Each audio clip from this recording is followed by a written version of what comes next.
નાનકડા ગામમાં મેશ્વરાજ સિંહ નામનો એક ખુશમિજાજ અને હોશિયાર છોકરો રહેતો હતો. તેને રંગબેરંગી પતંગો ખૂબ જ ગમતી. દર વર્ષે જ્યારે ઉત્તરાયણ આવતી ત્યારે મેશ્વરાજ સિંહના ઘરમાં ખુશીનો માહોલ છવાઈ જતો. સવારે સૂરજ ઉગતા જ મેશ્વરાજ સિંહ છત પર દોડી ગયો. તેની પાસે લાલ, પીળી, લીલી અને નીલી પતંગો હતી. પપ્પાએ ખાસ તેની માટે મજબૂત ફિરકી બનાવી આપી હતી અને મમ્મીએ તલ ચીક્કી અને ઊંધિયું તૈયાર કર્યું હતું. કાપો રે! ના અવાજોથી આખું આકાશ ગુંજી ઉઠ્યું.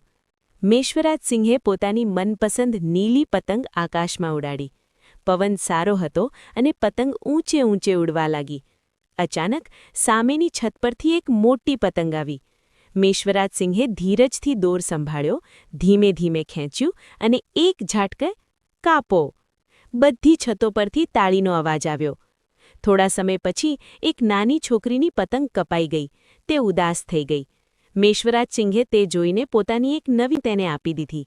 છોકરીના ચહેરા પર તરત જ સ્મિત આવી ગયું.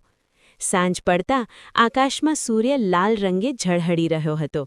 બધા લોકો સાથે બેસીને ખાવા પીવા લાગ્યા.